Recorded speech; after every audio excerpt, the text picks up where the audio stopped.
Good afternoon. Thank you for joining us this afternoon. The first order of business is the 40th special session.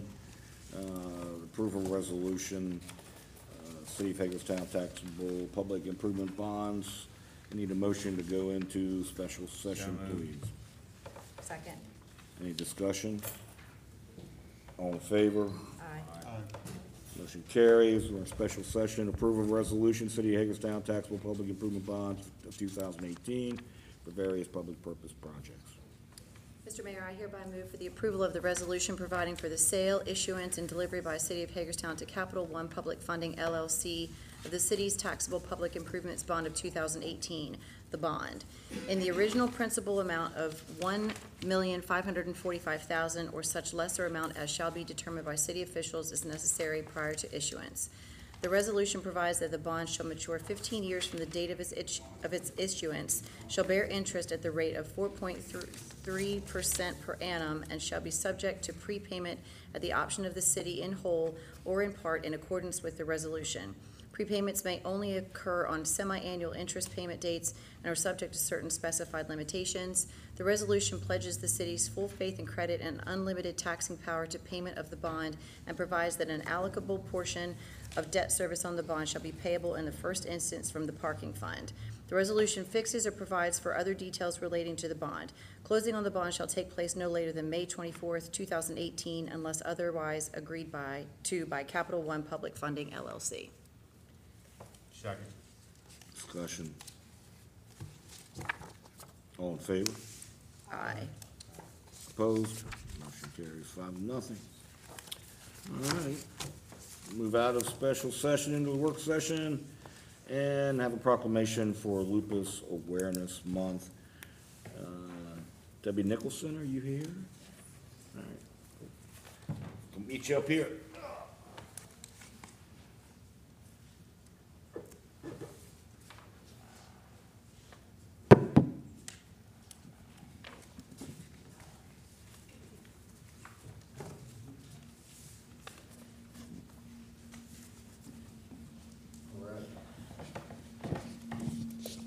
A proclamation for Lupus Awareness Month, May 2018.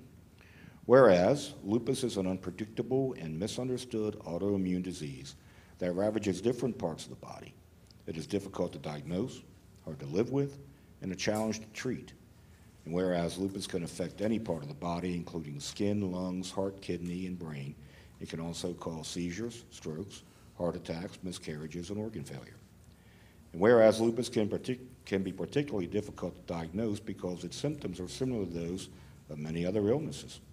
More than half of all people with lupus take 4 or more years and visit 3 or more doctors before obtaining a diagnosis.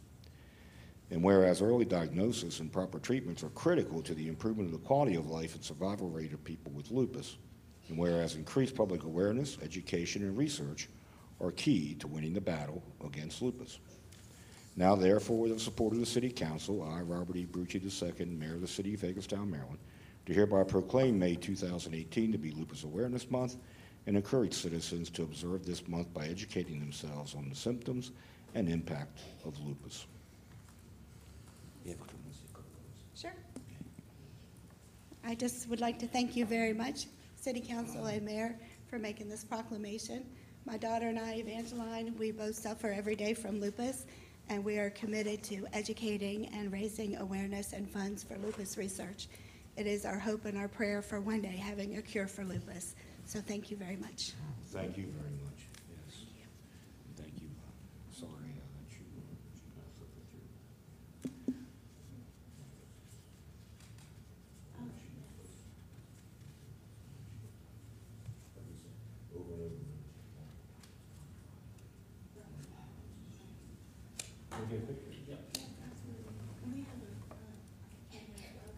Sure. Eric will take one for you. She has seen her back here. We went to the lupus summit and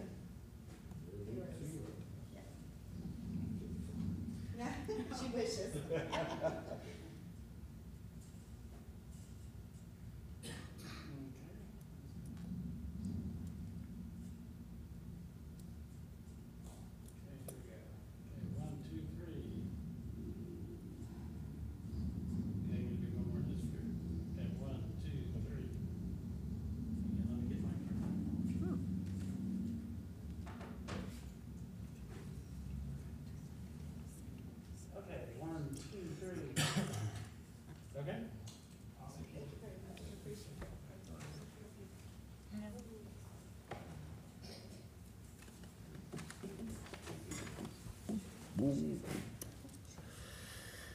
All right. Next on the agenda is the Citizen Police Academy graduation recognition. Also Jerry Kendall, and I think I saw the chief here at someplace, okay? Can you guys come forward and give me a hand?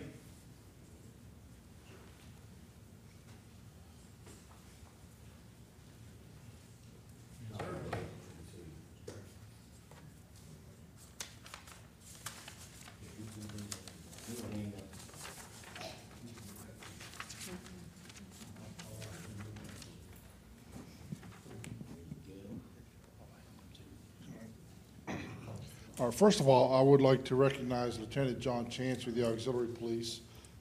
He helps me out with the academies, and his assistance is invaluable. Just helping me do some of the day-to-day things just to make my job a little bit easier. What value is it, Jerry? Absolutely. So I would like to recognize John Chance. He's a retired police officer, and he just likes to stay in the game. See him all the time. So the first certificate is for John.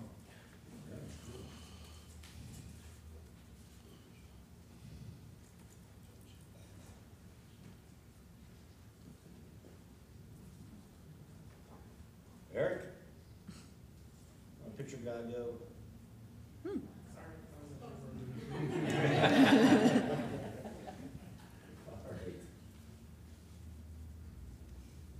Okay, 1, 2, 3. One kid, right?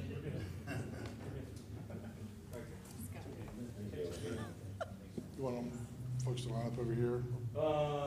Yeah, they can just start up on the top there and work their way over and then. Okay, the next I'd like to call up is Kathy Embley. Do we clap? When do we clap? At the end. Clap at the end. We clap at the end. Ugh. Okay, 1, 2, 3. I know, right? And Stephen is not here today, Stephen Feld. Only about half the class can make it with the early council meeting. Christine Graves.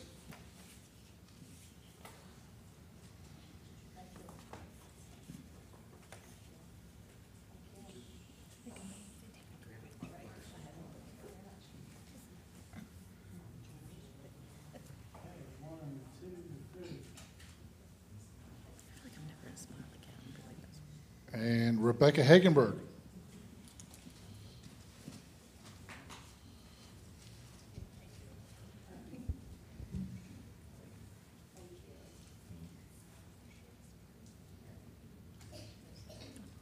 Thank you, Jerry. Hello.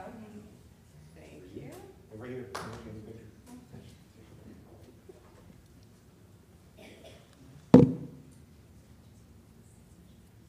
1, 2, 3.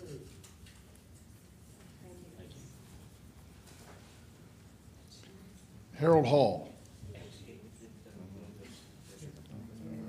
Harold's not here. Matthew McLennan.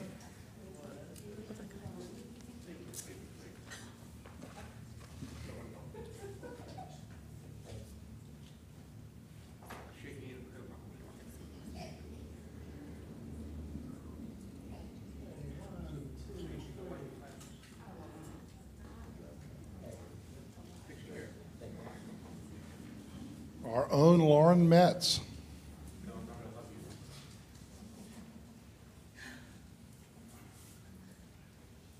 Lauren's joining a long list of city employees who are learning more about our department. Okay, 1,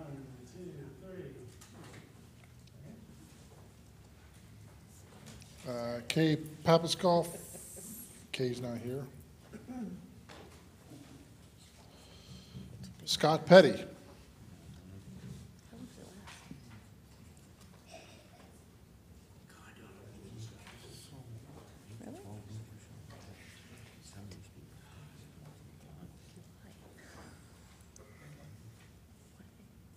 Okay, 1, 2, 3.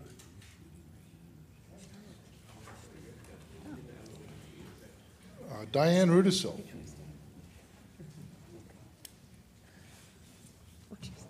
She's been a partner in crime with mine for years. Okay,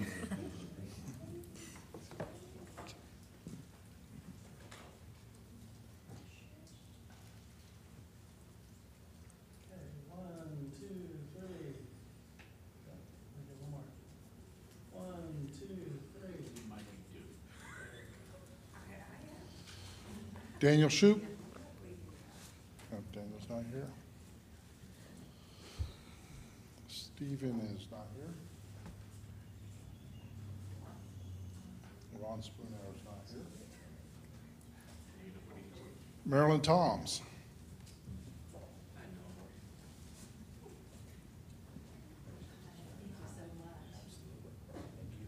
Thank you. Congratulations.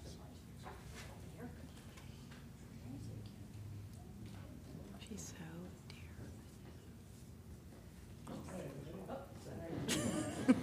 One, two, three.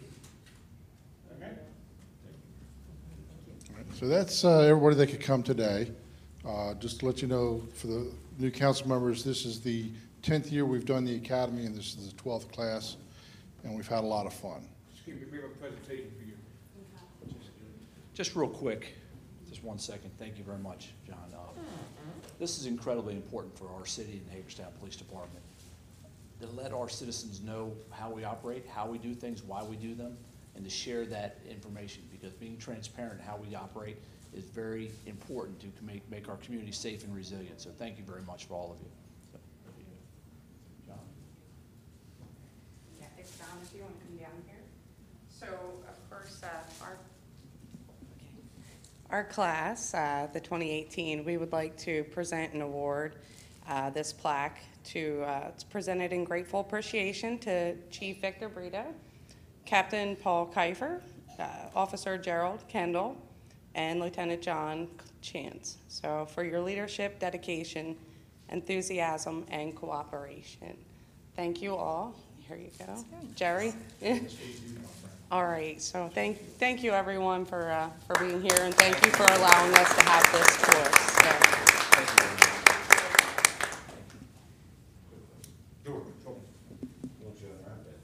You getting a group picture? You doing a group picture, Eric? Yeah, we're gonna all squeeze in a little bit, and come on in, tight, come on. No, we're not. Squeeze in a little bit. No, we're not going. Yeah, he's doing it. You want your two rows? And look how well he's All doing right, it. this section, He's come doing so down. good. Come on down. Come on down. Oh, he's doing it. Everybody else get behind. Watch your back. Yes, you, I know. With the chief.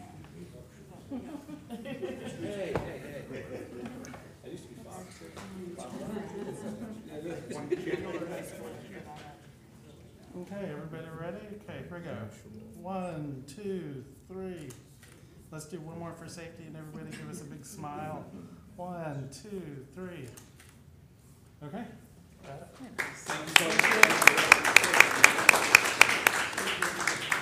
Thanks again.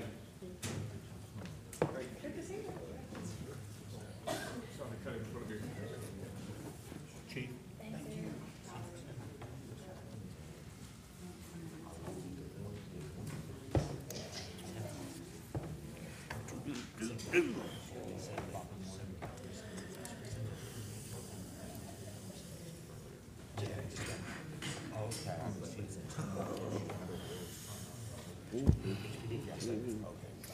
And next on the agenda is Brooks House update. Kevin Simmers. There he is. No sign. Have a seat, Kevin.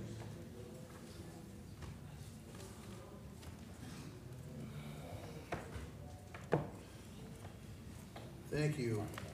Thank you, Lou. Thank you very much for having me here to tell you guys what's going on. Before I start, I gotta tell you a story. I was thinking about coming up the road here. 30 years ago, I was a police officer down here at the District Court rooms on West Washington Street, and Everyone used to go out back and smoke, and I always went back there because I thought the people that smoked were smarter than everybody else, and that's why I liked to engage in that conversation.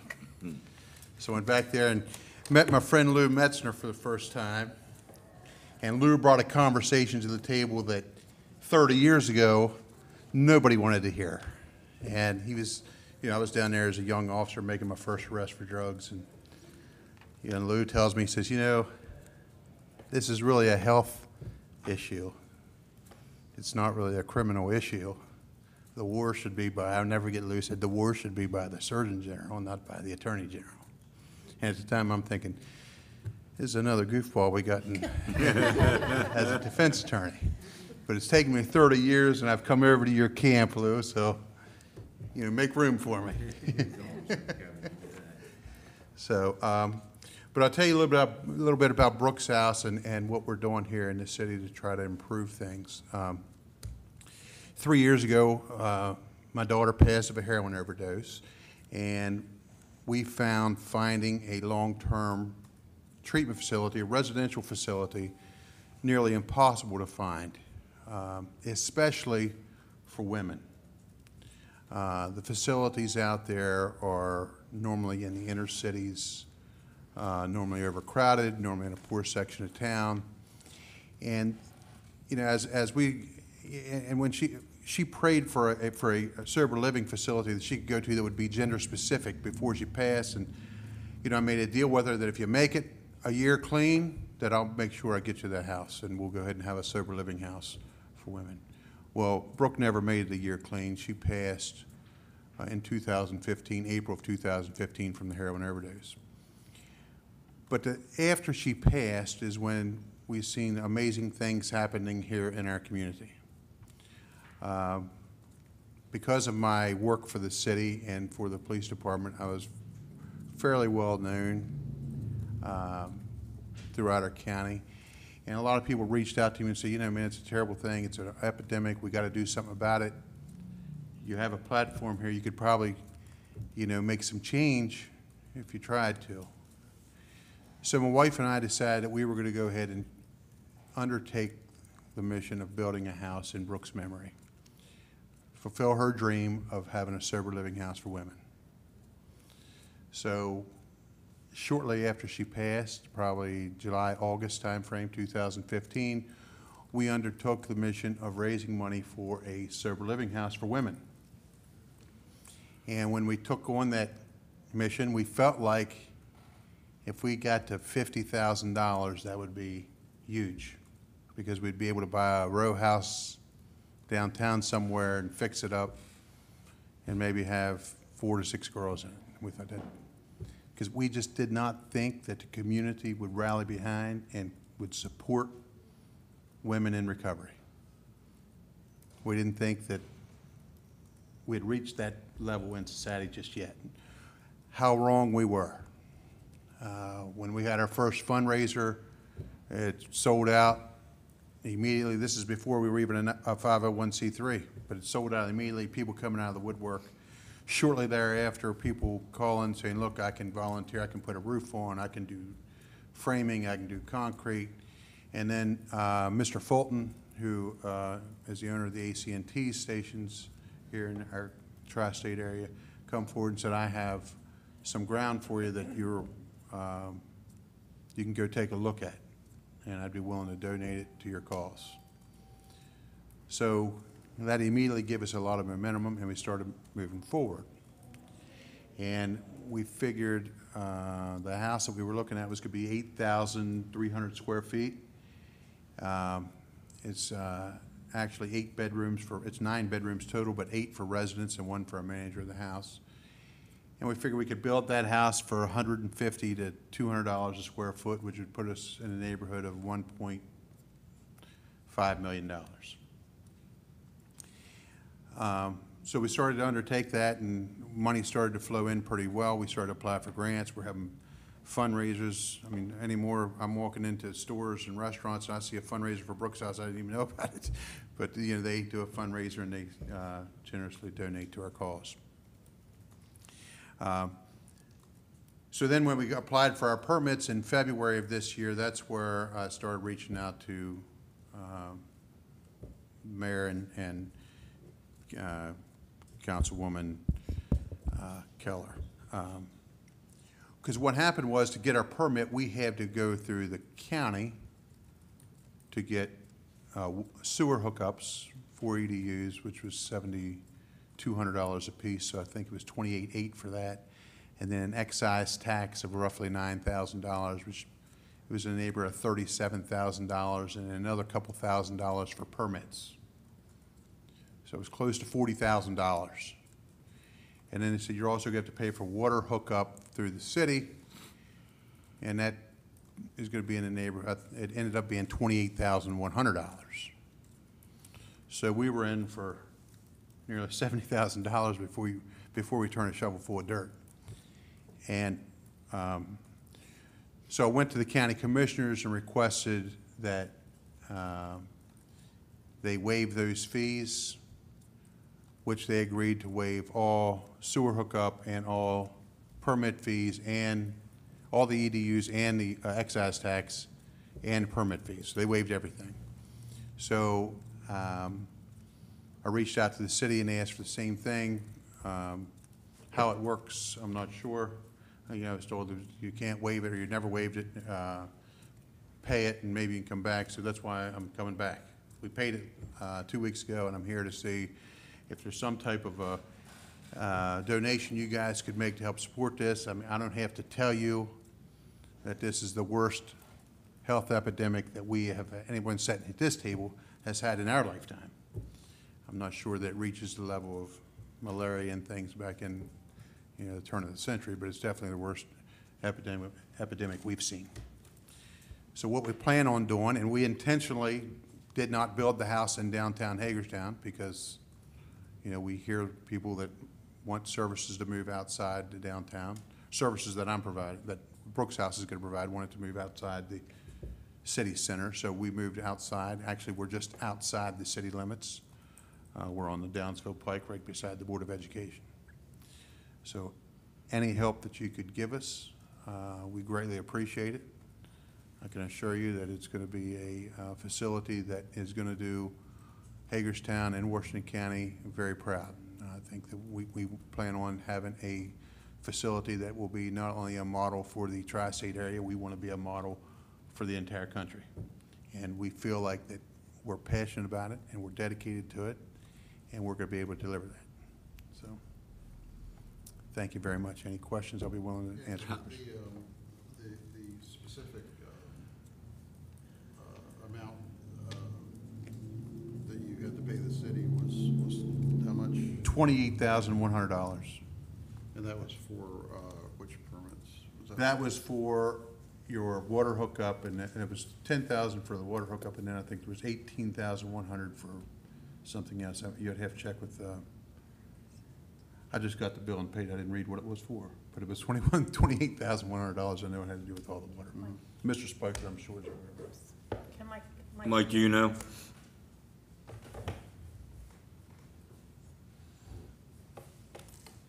I'm sure Mr. Spiker would be willing to donate that out of his pay this year. Maybe. I think I should go back and sit down somewhere else. It's $50 application fee, $10,000 benefit allocation fee, and then $18,050 is the vault and the meter and the hookup that goes along with that. So that's what the fees are for the city. And as you all are aware, we went through city code. We all took the same oath. There's no waiver within the city code. We have to charge it per code, and there's no allowance for us to make any provisions to write that off. And unfortunately, as Kevin, I was the first one that spoke with him, so I had to be the bad guy to start that process where there was nothing within the utilities that could allow me or anyone that's under the code to waive. There's a good reason for that. And I may preface it by saying I'm in support of us making the donation to take care of that. But the reason that exists is because there's so many people like Kevin. And it's somewhat easy to say, oh, we won't charge. It's a whole lot easier to say, we're gonna write out a check. And it's unfair to the utilities are different than the tax and the general fund. you know, the users pay for them. So I don't think it's appropriate for us to have the users of a utility make a donation to something. But I certainly think it's appropriate for the city of Hagerstown to do so. And as I say, it causes us, makes you think a lot more about writing a check than just saying, oh, we can waive a fee. Right. And that ultimately is to the detriment of the rest of the customers. Well, given the magnitude of the problem that you're trying to deal with, I think this is something we could well afford to support. I agree. Kevin, we'll have to figure out how we can do it and get back to you and let you know. Okay, bud. Thank you very much. Thanks for having me. It's our pleasure. Thank you. Appreciate it. Thank you. Well, how was I wanted to ask you, how was last Tuesday, Washington County Gives? How'd that work out? Was it good for Brooks House? Yeah, it was a good day. Last week was probably, last week's totals were probably our best week ever. Good. So, yeah, it was good. Things are coming along well, so. All right. All right, See you. thanks. Okay. Thanks, Kevin. Thank you, guys. Just so happens that the next discussion is the budget discussion. And we're gonna talk about things like general fund agency contributions.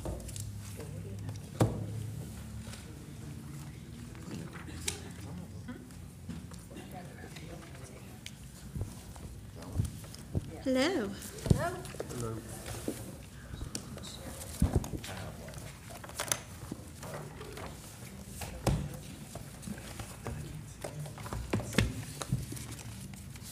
So this evening, before we start and move forward out of the general fund and into the parking fund, thought we would just take a quick minute, have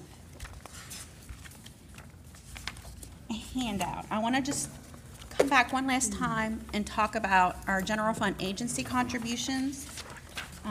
One, to make sure that we're all in the same place, because once we pass the budget, one of the things that my area does is actually, we'll send a memo out to typically the core 8 agencies that we've identified to let them know that their funding has been approved, and so that they can expect to receive that.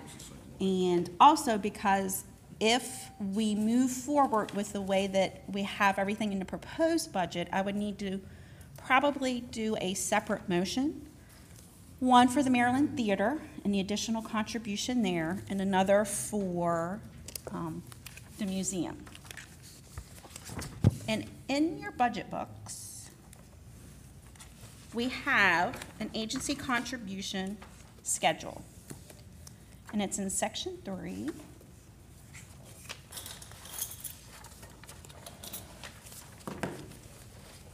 Page 57. And it's one whole page, but the actual agencies and their contributions is at the very bottom, and it's a very small little chart. So this evening, I took those 8, and I've increased that chart so that it's an entire page. And I'm also providing a little bit of history. So what you have before you now looks back as far as fiscal year 14 actual in monies that we have given from the general fund. In fiscal year 14, just as a note, that was before we implemented and instituted and actually identified what we consider to be core agencies that would get funding in some variety of a certain amount every single year. So in fiscal year 14, before that occurred, we gave to the 8 that have since been identified, but we also gave to a multitude of others. So that's why you see 2 separate groupings on this chart. In fiscal year 14, to the agencies that we have now identified in our agency contribution policy, we gave a total of approximately $234,000. All other agencies, the largest of which was CASA, but you'll see a multitude of others, so that in grand total that year out of the general fund, we did $295,000. The next year, if you just look at totals in fiscal year 15, we gave a much higher amount. and in grand total, it was $625,000. But it's important to note that year, we actually give additional to the Maryland Theater, and that was approved one-time monies that we did towards the seating project. And then in fiscal year 16, would have been the first year after we implemented our general fund agency contribution policy. And then every October, Jennifer and myself will come in with the current policy with the 7 or 8 agencies that are identified to make sure that the residing body wishes to continue to keep those agencies as secured funding on our list for the next budget cycle, as well as the grand total amount that is going to remain in our budget. And typically, since that point, we've left about $200,000. When you see actual, what you're not going to see in fiscal year 16 and in 17 and even in 18 projections is anything in the unspecified / undesignated. So in our policy, we acknowledge and have said that we want to at least keep $10,000 to $5,000 on an annual basis, unrestricted and undesignated, so that if things were to occur, like the presentation that we just heard, that there would be a $5,000 or $10,000 amount that Mayor and Council would have to give to other agencies. You don't see them on an actual basis because as those agencies are identified, they would be listed here as an actual agency and not undesignated, if that makes sense. The reason that I really want to talk about this just one more time is in our fiscal year 19 budget.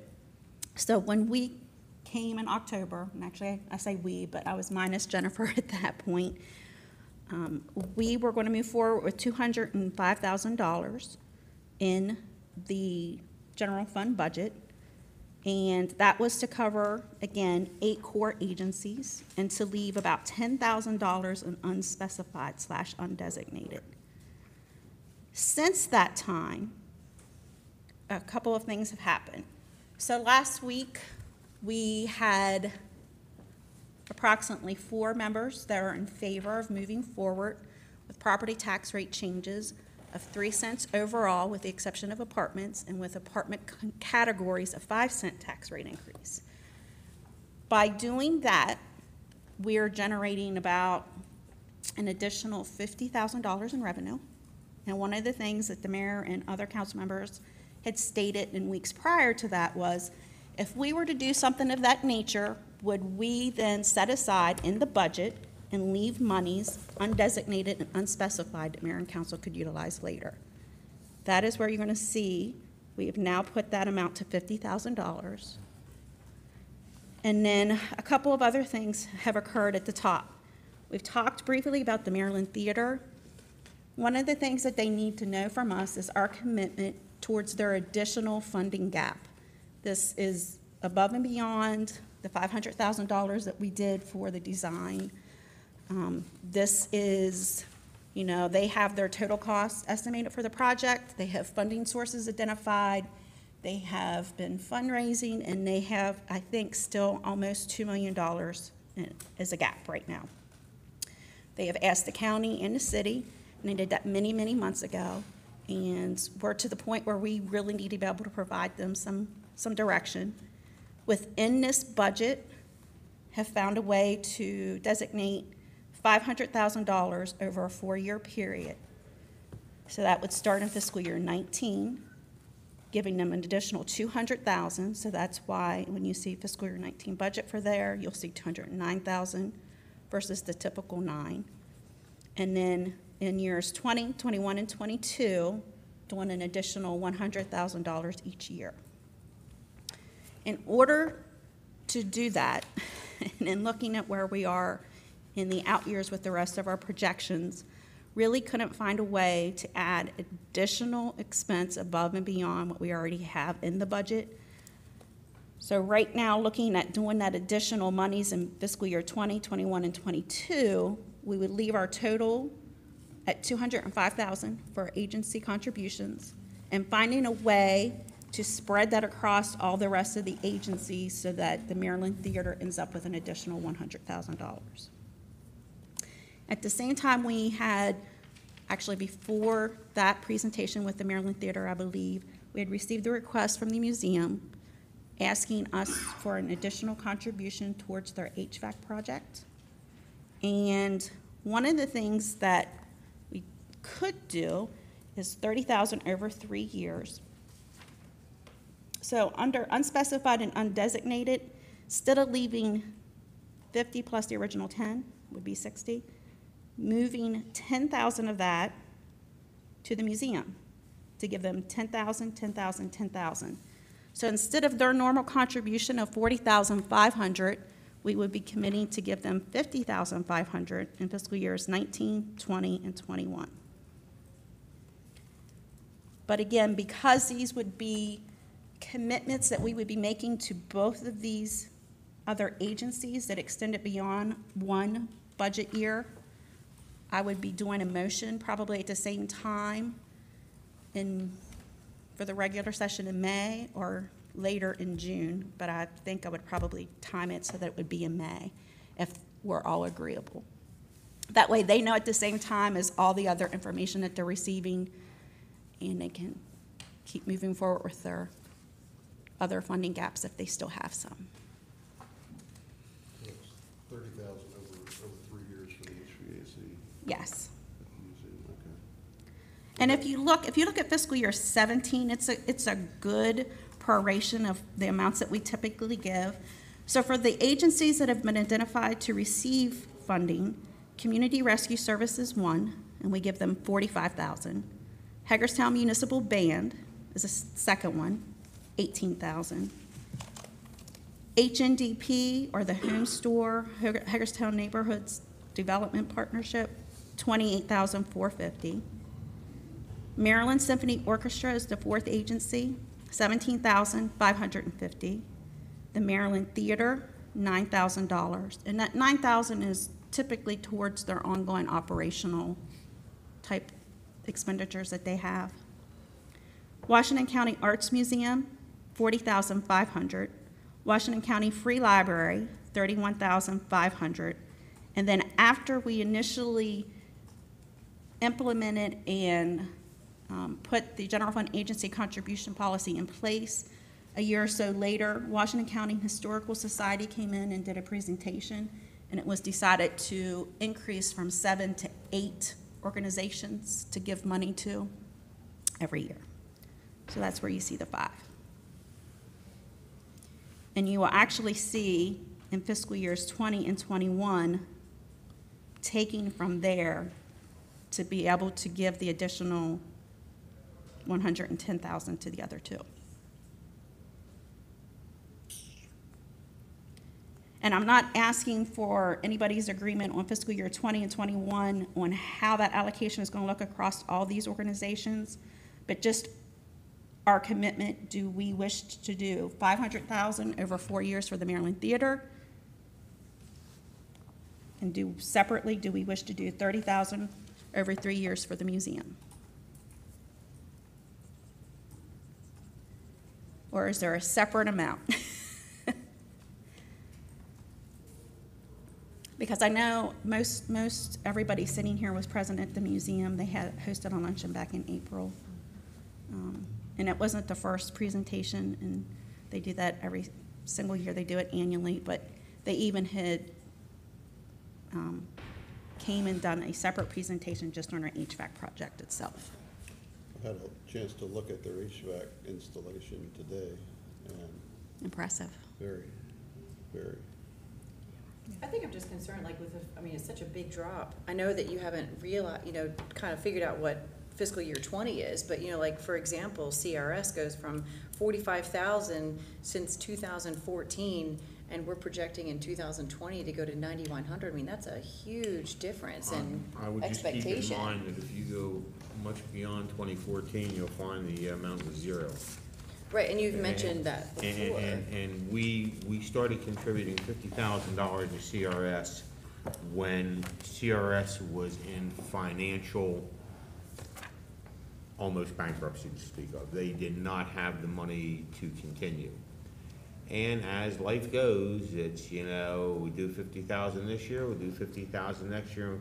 And the only thing I would say about CRS is 2 things. One, they have a reserve fund. I mean, and it's probably six-figure reserve fund.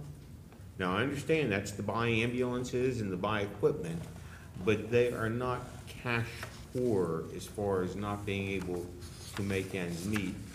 Two, if we're going to ever get a resolution to fire and rescue in this county, as long as we continue to tell the county commissioners that we'll do what we've been doing, nothing's gonna change. Well, and I understand, this is my understanding, that the county does give CRS $60,000 per ambulance. I'm pretty sure that's, so they are receiving money, is that correct? Nothing in comparison to the call load. If you compare CRS's call load, which if I'm correct exceeds 50% of the entire county call load, and then take a look at what the other organizations are getting in comparison to CRS with the call load they have, they're not, they should be getting in essence 50% of all the money going to rescue squads. They're doing over 50% of the calls. They're not receiving anything like that. They do run them almost 83% of their calls in the city of Hagerstown though. And because of the health issues that we're having, they have lost a ton of money since Medicare, you can only bill $100. So if you run the same person 4 and 5 times a day, which they are, they just get $100 flat. I understand. And that's our issues that are. But the are city causing is the that. county. We are the county. Yes. Which there is no divide, in my opinion. We are, I know, I understand. If we were But an we are- unincorporated area, the county would be paying 100% of it all. And again, just, I mean, those numbers were put in there as a And projection. they're also, and- No, I yeah, know. they're I know. coming, because I would have the same complaint as everyone knows, I don't even have to mention it. Michelle's gonna say the Hagerstown City banned that, I would not agree to cut a penny, but that's in 2020, we will see that in Yeah. 2020. But that's because we're So- like allocating to the HVAC system and to the Maryland Theater. So Right. that's why those Correct. numbers look like that now. And the reality is, when I look and do a projection into our out years for the general fund, without any real changes occurring, So, we're looking at a deficit, a $2 million deficit. So we're already sitting here, and I'm already saying that when I come back to you next January and February, I'm already, in likelihood, going to roughly be sitting at a $2 million deficit again. So I can't find a way to make that $2 million deficit grow. Right, and to that degree, we need to look at what Michelle is saying is, and that's why I say, when I see an organization having a reserve fund and us having a $2 million deficit, somebody's gotta give somewhere, and the easy solution is just to continue to raise taxes, which we will have to probably do one way or the other, but to what degree and to how much? Can we ease into it and, instead of, like, we've always done 45,000, we've always done 18? I mean, I guess some of these are some of these agreements that we like, That's No. why, that is why we kept for fiscal year 19. We didn't want to hit them right in fiscal year 19. So for fiscal year 19, for the budget you're going to be approving, we're not cutting anybody. We're leaving those all the same, that the reductions would not begin until fiscal year 20. So what our policy does is identify these agencies, and it says that we will guarantee to keep funding in our following year's budget, and a lump sum amount that will then be allocated. Just because this is the way that the money's allocated, I leave it the same until directed otherwise here. I just feel like that's a big jump. I mean, I think that, I don't know. I just think it's a big jump, and I think that it'd be better to like ease into a much lesser, if we're having a $2 million deficit next year. Well, this still when we keeps- do, whatever. This still keeps our overall $205,000. So what I'm saying is, we're not changing our $205,000 commitment and giving back to other agencies in our community. Right. But if we're saying we want to do $500,000 to the Maryland Theater, I don't have 200,000 plus another 300 or 400 on top of that to do that. We can't print money. And unfortunately, no. So for this 50,000 unallocated, unspecified for fiscal year 19, can we use that for the Brooks House that we just talked about. That's definitely to be decided here, and that 50,000 is there if we do the 3 cent and the 5 cent, because that gives above and beyond what was already in your proposed budget. On community rescue service, as you said, if there's no imminent threat of them going bankrupt or not being able to go on a call right now with the fund that they have, can we start in fiscal year 19 dialing down instead of going full boat in fiscal year 20? Just go ahead and That's what I was hoping. let's start cutting that down now in this budget. So that we can allocate, so, and I think also, you know, this whole issue with the disparity of payments on the fire companies and on the EMS, that's all got to be decided, and as Lou said, if we just keep doing what we're doing, we're never going to get anybody to the table to discuss it. This is a separate entity, though. Community Yeah, Rescue oh yeah, Services is I know, separate. I know, but they're getting funding from The same pot. the same pot, yeah. I mean, and, you know, like I look at the home store and you know how, I mean, Emily, you've said before, you know, how much they do. I mean, going from, again, I know that it's 2020 is projected, but going from 28,450 to, hey, never mind, 9,100. I mean, and I know that those are not real, but if they're anywhere, that's really alarming. And they use that as down payment assistance for Right. homeowners. So And so these numbers that I'm putting here for fiscal year 20 and 21, again, so what I did was assumed that we were not going higher in our budget than 205,000 for these agencies. If we give to the Maryland Theater that additional 100,000 next year, then I said, okay, everybody else, whatever amount is left after the 205, split it evenly. And I'm not in any way, shape, or form even recommending that we try to decide what fiscal year 20 looks like in allocation. But I will be coming back with a motion at the end of May that says, you know, the amount that we wish to commit to the Maryland Theater over the next 4 years. Or is it 3 years? Is it 2 years? Is it 300,000 instead of 500,000? Yeah, I mean, Is right. it, That's your choice. I mean, this is what Michelle and I came up with as far as what we felt we could do with the ask that the Maryland Theater did come to us with. So, but that is clearly up to you. You don't have to give the 100,000 at all to the Maryland Theater. That's, No, I think we should, but okay, well, then and again, then there's only so much in the pot there. I just don't think that we should, I think that we should probably slash it a little bit in 2019 in preparation for future years, that's all. I have a suggestion. A light bulb just went off. oh my goodness. What if, follow me here, what if, even though I know you don't like to do this, what if we bonded police vehicles, No, cameras, no, and say $498,000? no. Here's Mayor, why. we can't bond. Stop, wait a minute, I let will her have go, let to her do go. another taxable bond issue. And no offense to our police chief, but those vehicles and those cameras, 3 to 5 years. Our typical bond issue, to be tax exempt, Thought we were doing has 7 to be years on capital, vehicles. and it's 20 years. Say that Thought we were again? doing 7 years on vehicles. Most of their vehicles, are they 7 years? I thought we were doing 7 on a replacement. I'm, Between 5 and 7, I mean, Okay, all right. So, they're not gonna be bond worthy though. no. Listen, may I suggest that And when I looked at other higher dollar projects and things that we do want to be able to bond, we want our capacity so that we can do those projects. okay. That, Yeah. and when we look at those, and if you read the credit report that I sent out, not the credit report, but the annual comments from our rating agency that we just received, you'll see that they really looked at our debt and not just our bonds, because our bonds in the general fund as a percentage are great. We don't have a history of borrowing and not paying off. But they are looking at our unfunded and unpaid pension and OPEB liabilities, and they're saying, whoa. So let me ask you a question on that front.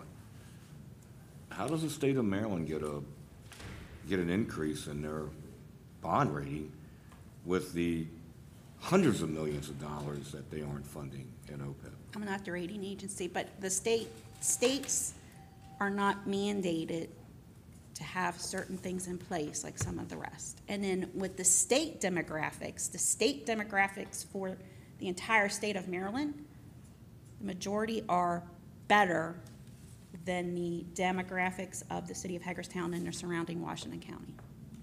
Higher, like some of the other demographics that they look at. Median income, for instance, is a big one. Unemployment rate, we lag behind the state in both of those. Mayor, I'm a strong, vehement supporter of the Maryland Theater. I think, however, at this stage of the game, am I willing to tell the Maryland Theater, you got a commitment for $500,000 in the next 5 years? I think unless we're willing to find a way, you know, we spent as much time as we spent already on this year's budget. And now we're starting to talk about how we're gonna fund the $500,000 and how it's gonna affect the next 5 years' budget. And I think we're putting way ahead of the game. I think what we need to tell the Maryland Theater is, first of all, I see in here some time ago, we gave them, what, $300,000? For the seating, For the seating, and then we've given them recently another, how much? $500,000, So which they haven't utilized at all, but they've come back Right, and but we're so gonna that's- repurpose that for that. That's 800,000 we're up to right now, right? Is there another 200,000 that the county's supposed, what's the other 200,000? Is that in here? That's, That we're gonna do? yeah. Yes. That's part of it. So makes that's it do part of over. fiscal year 19. Yeah, but Makes so if we did 209. the other 500,000, that's what, 1.3 million? Which sounds like we're committed to 10% of the entire cost of the entire project, which is a pretty substantial amount, I would say. And I would say that what we should say to the Maryland Theater is we're committed to $100,000 this year. And we sure hope to see that we can generate $100,000 every year for the next 5 years. But I don't know about guaranteeing that to them right now. That's all I'm saying. I'm fine with the 200 that's already budgeted. Yeah, But not to commit for. Because 200,000 is already budgeted. Right, we're repurposing 200. Yeah, 200, then 100, 100. right. So just not a 5-year commitment. Yeah, and I'm not saying that we wouldn't do that. Sure. But again, as soon as you do this, as soon as we say you got a $500,000 commitment from us, we've just relieved the Maryland Theater from a $500,000 of fundraising. And you may recall me suggesting to them more than once that it would be really nice if they could do a fundraiser that involved us guaranteeing a match, which makes things easier for every side. But so, yeah, I would ultimately like to see that we can give them everything they want. But I think it's just committing the city to a $500,000, you know, to these 100,000 for the next 5 years, making that commitment, I don't think we should do right now. Because once that commitment is made, we've made it. Right. And we're not leaving anybody any wiggle room then. And then we're gonna have to find, by doing that, at least under the theory we're doing now, we're gonna have to find cuts the way Michelle does, which I can tell you, there's some things I wouldn't agree with. So I think we need to just tell them we're gonna do everything we can to support them, including what we've definitely budgeted and what our intentions are. And then next year, sit down when we're doing this budget again and figure out what we're doing. But I just think we're getting way in advance if we wanna start discussing out years right now. And as you know, whenever you look at the out years, they've been as depressing as can be for about as long as you and I have been around. Well, we have, luckily, in another year and a half, we have a new reassessment and Right. hope things will look better, but. Right, and you know, the other thing I mentioned Austin today that never even occurred to me, when our citizens bemoan the fact that their assessments are going down, so are their taxes. Because the city may do some tax increase to recoup what we can recoup, But the county, who is so proud of not raising their tax rate, when they don't raise their tax rate on city residents whose appraisals, assessments are decreasing, Right. that Well, has a Kristen did distinct his offset. analogy. Kristen, what did your county tax bill jump? 20, or, 300 bucks, wasn't it? $200 is the 200 net difference between the changes over the last 10 years, but yeah. I'm still lower. Yeah, still in lower. Total amount. Well, because of the city, right, but the county you're not. No, Combined city county. Combined, I'm Combined still city county, lower. you're lower.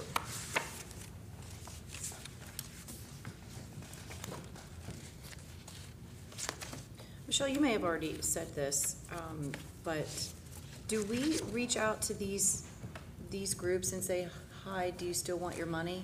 Or do they, or do Actually, they? we do.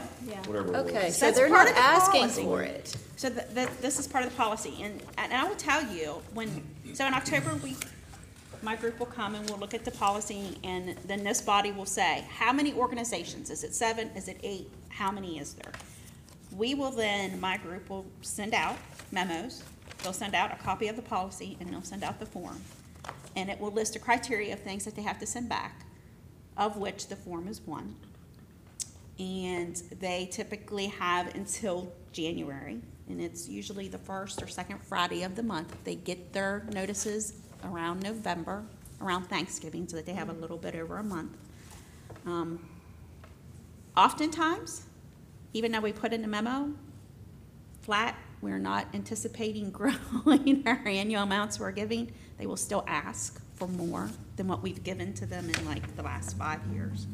But so we send the member to them, we send an entire thing to them, and then they send it back by that time period in January, and we include it in the budget. Because I think we're in agreement on not promising the Maryland Theater, guaranteeing them after this year. Okay. And I think that, if I'm not mistaken, We there okay was a with- suggestion of taking 28 out of that 50 for Brooks House. Okay. So do we have a consensus on that part? Okay. And what about, Michelle, do you need a clarification then on the art museum? Do we Yes. Do we just commit for the 10 for the 1 year then? I'm good for the commitment. For the 3 years on that one, Councilman? I'm good for the 3 years on that. Yes. Sounds like yes. Councilmember Alshire. I'm good with what you have in the FY19 budget, Okay. so. Period. Okay.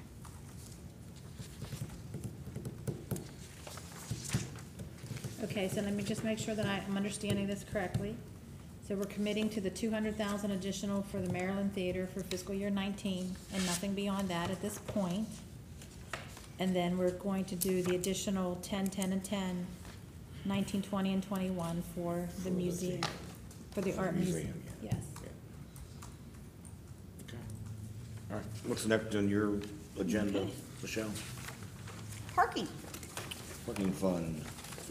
So we got about 30 minutes to talk about parking fund, capital projects for the parking fund, and parking rates. Let's not spend the whole 30. What's that? Let's not spend the whole 30 minutes on doing that. Well, if we do it shorter, we'll cut this one brief then. And then next week, the plan would be to come back and look at economic redevelopment fund and CDBG fund. How's that? Okay. Well, we can, no, we'll do what we can tonight, but, you know. Okay. All right. So, in our books for parking, let's go ahead and turn to the financial projections section, which is section 7. And parking starts on page 26. And first, just as a brief overview, section 7 typically is where I try to concentrate a good bit of their general fund time, because it contains 2 years of actual history plus our current fiscal year, our budget, and where we anticipate we're going to be. Includes what we propose for fiscal year 19 budget, and then it also projects out another 4 years. In this section in the general fund, you'll see charts that are very detailed. Like there'll be one whole page, not this because we're looking at parking right now. But in this section, for instance, in the general fund, there'll be one entire page that is just salaries and wages for the general fund. But you can see details on on salary, including what's overtime. You see details on benefits. And that, Eric, I'm sorry, is on page 9. That's actually one of my schedules that I utilize quite often throughout the year. And again, because it provides information on history, 2 years actual, what's actually occurred, plus our current fiscal year, what we're proposing for fiscal year 19 budget, and then a look out. And again, provides a very nice overview. It's not department specific, it's general fund specific. Another page in this section, again in the for the general fund, is on page 12. Starting page 12 and 13 is our bonded debt information of special importance for Mr. Mayor. Page 13. It will give you information on all of our annual debt payments. So every individual debt that we pay principal and interest on, you're going to see that on one page. On the next page, you're going to see what our assessed value looks like in comparison as a percentage to the debt. You're going to see our city debt policy guidelines. And then at the very bottom of page 13, you're going to just see like a snapshot of how much total we have outstanding. So not what we're paying in every year, but how much all of our bonds and notes are, and then how much more we could potentially bond and stay within our debt capacity and debt policy. So again, a lot of information. This section, section 7, provides like a snapshot. The general fund, there's a lot of detail and a lot of information because there's about 15 pages on it. The rest of section 7, several pages on each. Electric, water, wastewater, parking, golf, property management. This is the only section where we're not giving you everything in absolute dollar. It's rounded off in thousands. Again, big picture look, idea of how things are breaking down. So with that said, I will turn you to page 26, which is where parking starts. And for the parking fund, just like in the general fund where we had a separate section where it provided all kinds of departmental information, we do have that information for parking, and it is listed in section 4. It will give you their program objectives, their goals, staffing charts, everything that you saw for all the general fund departments. You'll see it on that fund. This section, again, though, provides the most information, the most comprehensive outlook. So on page 27 is a look at basically the income statement. We start at the top with revenue. At the very bottom of this page, it ends with increase, decrease, and retained earnings. So we got to remember the parking fund is just like any other business. It needs to be self-sustaining. The expenses need to be covered by the charges to our customers. So in this case, our parking rates. And in the parking fund, we have parking lots. We have metered on the street parking. We have 2 parking decks. We have parking enforcement. So we have various different sources, various different rates for each of those. If you flip the page to page 28, once we get through the income statement and show you literally what they're making each year, increase, decrease, and retained earnings, or profit or loss, or net gain, net loss, whatever you want to call it, the next page on page 28 is just trying to, you start from there, and then just basically trying to get you on a cash basis. Because governmental funds, government, that's what we look at. So that you can see at the very, very bottom of there, the actual where this fund stands from a cash perspective level, okay? So we'll go back to the page 27, and we'll start at the top. Parking deck revenue. Again, We have 2 different decks. Within each of the decks, and I can let Eric walk through this probably better than me, but, so in the decks, we have people who have permits. We have, you know, people who just pay by hour. You know, they come and they pull a ticket. And we have different rates for those types of things.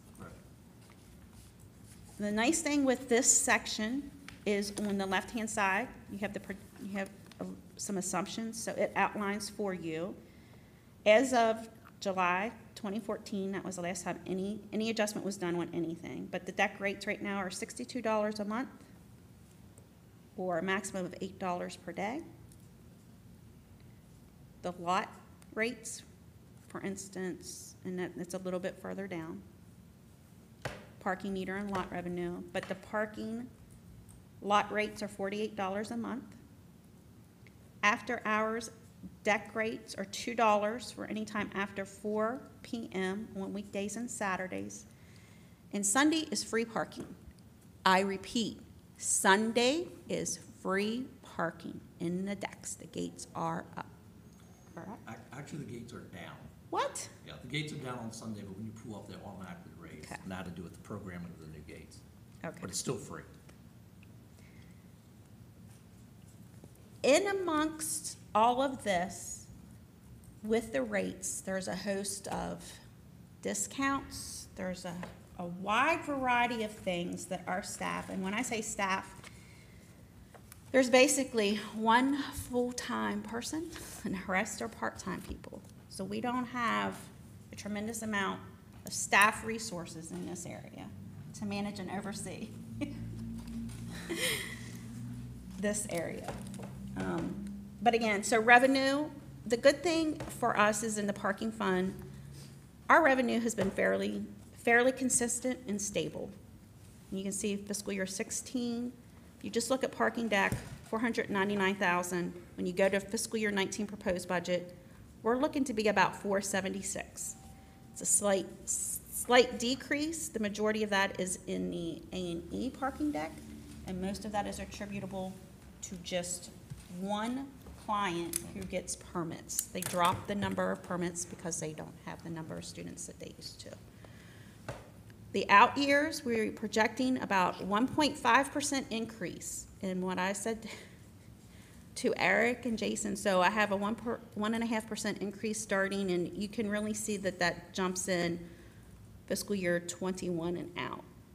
We are anticipating a drop to continue in the A&E deck. So what occurred in the current year for fiscal year 19 with our client dropping, we're going to continue to see that, and it's going to happen, and then it's slowly build up. This 1.5% increase is the goal to have increased utilization and have slightly different rate structure than we currently do. And last but not least, Councilmember Alshire, you will see in there, I also have some numbers for parking deck 3. On the revenue side, that starts in fiscal year 21 because the assumption is half of the year in fiscal year 21 and it would be open for business. Underneath But parking deck. That is not an absolute, that's not an just absolute. current projections. Yeah. Then under parking meter and parking lots, you'll see the same type of thing. All the individual information is listed there, all the individual areas, again, anticipating growth in revenue in the out years. Again, growth in revenue is needed when you start to look at the bottom section under operating expenses. As operating expenses grow, we need the revenue to grow. If we say our strategy and our goal and the growth that surrounds the city is going to dictate the need and the demand for our third parking deck, we need to be in a position in the parking fund to be able to afford to build that third parking deck. We have to be ready and willing and able to actually afford the infrastructure that we're going to have to build and put in place and afford the 30-year, and I'll repeat, 30-year debt. So as you come through here, you know, the big uncertainties are really and truly all surrounding the third parking deck. if and when, how that looks like, how big that it is. Again, in these assumptions, have assumed that the parking deck will need if we do a third one, would need bond, and it would be a 30-year bond. You want to talk about rates? You want me to go to the Capitol? Wherever you want to go. Let's talk Wherever about. they want to go. I think we should go to rates. Let's talk about rates. So realistically, again, our rates really in the parking decks haven't changed in years. Not for a while. In January, I put a memo together. I'm sure you all have seen it and read it.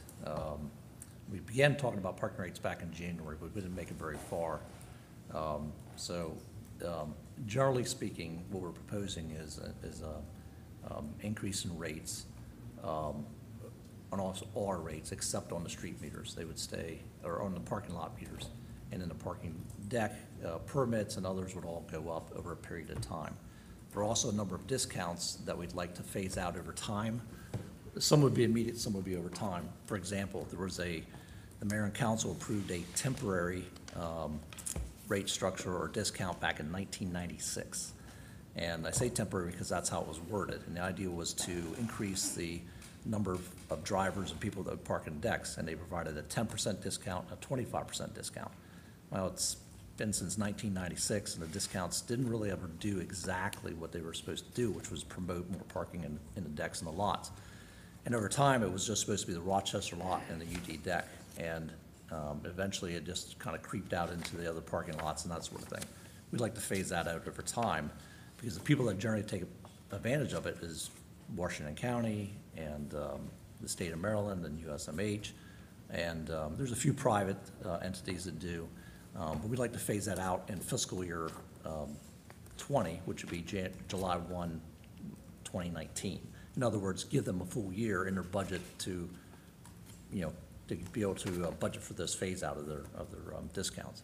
So our first priority would be to get rid of the discounts, all the discounts. There's some other discounts and such in there. Barbara Ingram, their pass is an A&E deck. There's a discount there. We're only charging them $50 per pass per month. And there's a few other discounts. There's some pretty, very steep discounts for students at USMH, which has a long history of how that came about. We'd like to eliminate that. So pretty much we're trying to get to a point where everybody's paying the same.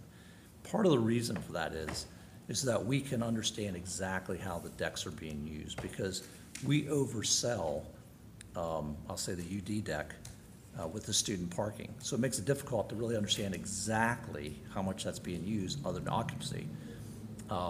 So we watch the occupancy, not how many passes are actually sold. So there's 440 spaces, but we might have 400, 450 passes sold because they're so discounted to the students. But if everybody's paying the same, then we know exactly who's buying and how many we have, and we can adjust then. Because a big part of this is, so when does the third deck get built? And we're just not sure yet. So we need to understand how our decks are really being used. So we'd like to, our priority would be the discounts first. The second priority would probably be the street parking. We proposed $1.50 an hour on the street. And the idea is to get people to park on the street, but a short period of time. We wouldn't change the rates in the parking lots. And the idea would be so that the people on the street that want to park long-term would park in the lots and the decks and not on the street. That way there's turnover on the street, because one of the issues businesses have is somebody parks in front of their business for hours on end. People come to try and use their business and they can't get a space close by. So, and if we go to $1.50, then we could do like a pay by phone and some other online type services that people could use. At 50 cents an hour, they're just not affordable. If we go to a pay by phone service, we lose money on those type of services at 50 cents an hour. They're just not affordable. That's why when you go to Frederick and other places, it's $2 an hour, because they have pay by phone. Our last priority would be changing the rates in the decks and that sort of thing. But I have copies of the memo if you want to see that again. I brought some extra copies along. But generally speaking, that's what we're trying to do, is trying to prop up the fund. So when we do build a third deck, the funding is already there. We've got rates already in place. And if we set these for the next 4 or 5 years, you won't have to see me for another 5 years. We can kind of set this and go. So. One of the things that we had talked about in January when we first met about Yes. this was polling the businesses and kind of going around. Did you have an opportunity? No. Okay, I did. Yes. And And generally speaking, and I would agree that the rates are low. I mean, it's very cheap. But, I mean, this increase in parking goes toward, you know, the employees would have to pay for it. You know, it's kind of, that it's structured into their deals that they have. Additionally, not having it modernized, it's really not the rate that people complain about. It's the inconvenience of having to go out and put more money in the meter, which they're not really supposed to be feeding the meter anyway. That's correct. But we all, you know, some of us might do that. We all don't do that. Yeah, well, I mean, some of us might, and some of us might not. I'm just saying. So I think that, you know, to go from what we are now to $1.50 is, again, I go back to this like extreme measure, you know, but I don't think that, and Emily had mentioned it before, how if we're doing all this construction down here, it just adds to the frustration of limited parking, and we raise the rates, and it's not modernized. So it's very, is there any way to like kind of So when you say modernize, I mean, like a pay by phone. okay, so we moved You don't have to forwards in the with deck. I mean, I Pay park with on the the credit deck. card. In fact, you can't even pay with cash at the deck at the exit. You have to pay on the foot station. So it's as modern as they get. But again, we could probably get away with $1 an hour on the street. It would probably be a break-even point for us by pay by phone. And we do that, they hope that companies usually try to predict about 20% usage. In other words, if you had 100 meters, if 20 meters all the time were being used by pay by phone, that's considered pretty good. So we don't expect all the meters to be, you know, we don't expect a real high percentage. It just doesn't happen in the industry. I think that'll continue to go up as time goes on. But even if we went to $1 an hour, we could probably make that work. But at 50 cents, we're gonna lose money every time somebody uses a pay by phone. So we researched those companies and we got so far along, and the one company that was like, yes, we can do it, yes, we can do it, to help us modernize, to help us be more efficient, so that you could do it with an app. And we got down right to the very, very end, and Their agreement had some things in it that were unfavorable to the city. to put it we were lightly. going to end So up we stopped. paying more in expense than what we were going to see in revenue. You know, Because of the fees. Ron Young, former mayor of Frederick City, I know the Greater Hagerstown had him up a couple times, and the Chamber had him up before, and, you know, so a good bit of sort of the redevelopment of that city occurred, frankly, the sort of city center under his watch as mayor, you know, and one of the things that he would talk about each time he came up was parking. It was surprising to me you know, the importance that he gave that in his conversation when talking about sort of, you know, how to redevelop Hagerstown. And so one of the messages that he you know, put forth loud and clear was parking has to pay for itself, and everybody has to pay for parking to make that work. And you know, under that approach, you know, Frederick City was able to build deck after deck, and were able to fill, you know, all of the empty buildings that they had. And, you know, I continue to go back to this need, you know, that we have of an additional deck for the additional development we're doing, but parking is gonna have to pay for itself to accomplish that, and everybody's gonna have to pay for parking to make that happen. And I don't see any other way, just as there wasn't in Frederick City or any other city that sort of takes on this effort, to fill the magnitude of empty space you have in your downtown without doing it that way. I mean, I think Kathy's estimate was somewhere between 600,000 and 1 million square feet of empty space just in our downtown, you know, the area we're talking about.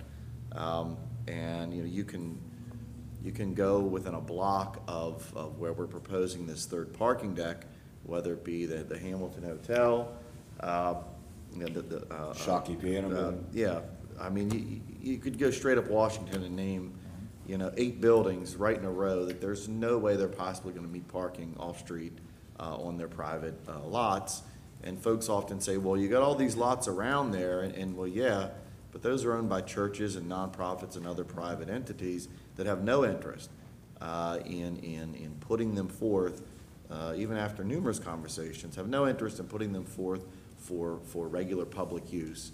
And so for me, I think that you have to make parking pay for itself, and you have to keep building parking in order to fill these buildings up. And so I'm just me, I'm good with, and I realize that, some of the businesses, that's hard for some of the businesses to hear, but the goal is to bring people to those businesses, and in order to do so, we've got to be able to provide parking for redevelopment of the bigger buildings that are in these blocks, and the only way to do that is to provide parking decks to do so. And so for me, I think we've got to up the fee. Can we make the fee like $1.50 in maybe prime areas, at the courthouse or sections, like maybe that can be a little bit higher? And then, $1 for some of the other ones that are, is that possible? Actually, we were actually talking about keeping, like you mentioned, the courthouse, the rates in the lots and the decks the same, which would actually benefit the employee. Like if you're going to court, you're not gonna park at a 30-minute meter on the street. You would wanna park in the lot or in the deck, and that rate we're not proposing to change. Right. What we're proposing to change is on street, which wouldn't be an employee. If you're working, you wouldn't park on the street, you would wanna park in the lot because you're gonna be longer than 2 hours. But if I'm going to court there and I have an app because I'm paying $1.50 and it's paying for itself, then I can just go boop, boop, boop, I'm Absolutely. done. So, maybe to have these higher rates in prime areas, whatever, you obviously know better, but, and then like ease the we have trouble enough getting people downtown now, and I understand your point, we have to have self-sufficient, self-funding and such like that, but, it's hard enough to get people to come downtown. We took over when I took over parking in, I'll say, January 2009. The decks, the A&E deck had opened in January 2007, so 2 years after that I took over parking. Both decks you basically paid for parking from like 7 a.m. to 5 p.m. So all the evening hours, all the weekends were free. You only paid for parking the decks about 35% of the available time. In other words, we went 24 hours a day, 7 days a week. Parking lots were from 9 to 5, free after hours, free before that. None of that, all that free parking didn't change downtown. It didn't change it. There was plenty of available parking in some of the hours for like restaurants after hours, but it didn't really boost businesses. So rates don't necessarily change that per se, or it's not causing businesses not to have people down. If there's something downtown somebody wants to come to, Maryland Theater's getting ready to expand, and I guarantee there'll be plenty of people coming to those events. Parking is not going to deter them from coming. Parking It just cost. doesn't. The Cost. absence of parking is going to Right. deter them. Right. And luckily for the I Maryland agree. Theater, that won't change I don't think that'll change our parking availability, because most of our events are in the evening, when most of the businesses are already done and that sort of thing. When you say, we have to get to $1 an hour to make any money. To break even, yeah. So when you say break even, does that mean we're making zero money, that it's just paying for itself? Yeah. To do the pay by sell is what he's saying. Just to pay by sell, on yeah. that, Because of the user fees and No, everything no, I else. Yeah. appreciate that. Yeah. My only point being that hopefully we're going to find something that isn't like we're charging $1.50 an hour and only increasing our revenue by 25 cents because of the expense. In the same respect, for me, and I've said it before and I'll say it again, the biggest detriment to an increase is you can't do it with the meters that we have. You just can't do it. You can't charge people $2 an hour and expect them to have the quarters to be able to put in. So my big question is, what's the figure how do we do it if the electronic stuff is that expensive? What other ideas do we have to? The electronic, you're talking about like a meter where you can swipe a credit Right. card and that sort of stuff. Yeah, the pay by phone. See, the pay by phone, we don't have to change the meters at all. We don't invest almost anything initially. Okay, so Other what some does that cost signage us? and, They charge per transaction. they charge per transaction, and that's where and some of that transaction, the buyer of the parking pays for. And some we incur. And some of it we incur, that's correct. Yeah, And we add I those guess up. my bottom line is. So maybe $1, It- and it- our revenue may, on the parking lots on the street, maybe we only see the 25. However, the goal is to get more people who are ambulatory and able to walk into the decks. Yeah. So again, talking about doing this in phases. So first fiscal year, and again, not saying we're gonna put it in place for fiscal year 19 and only give people a month's notice, but saying, okay, you have a whole year, and after this year, the discounts that are currently in the decks are gonna expire. Not increasing the rates, but just doing Eliminate away the with discounts. all the different types of discounts across all the various areas to put everybody back on an even level playing field. The year after that, increasing the actual meter rates on the street only, not in the lots, Correct. to $1 or $1.50. Again, would want to work with a pay-by-phone or someone else so that we're not, I would not, as your finance person, want to come forward and even have that be a recommendation if in some way it was going to cost us more or Right. it wasn't going to be Yeah. some other benefit, right? Now, there is one But that discount we'd helps like to keep, modernize. which is the parking shop, which very few people take advantage of. One of the advantages of the new equipment is that you can validate parking. We set you up an account, it takes about 5 minutes. 2 minutes later, we can show you how to do it. You go online and say your customer comes to you and gives you your ticket, or they call you and they say, here's the ticket number. You go online, put the ticket number in, that ticket's validated. And so whenever they leave and charge it, we send the invoice back to the business owner, so that we can validate parking, and there's a 20% discount off that. So for $1 an hour, you're basically paying 80 cents an hour. And how many people, there's probably 24 people taking advantage of it right now, that validate parking. It's easy to set up, we can do it very easily, and that's one discount we'd like to keep. And some of these other discounts is the students and the schools,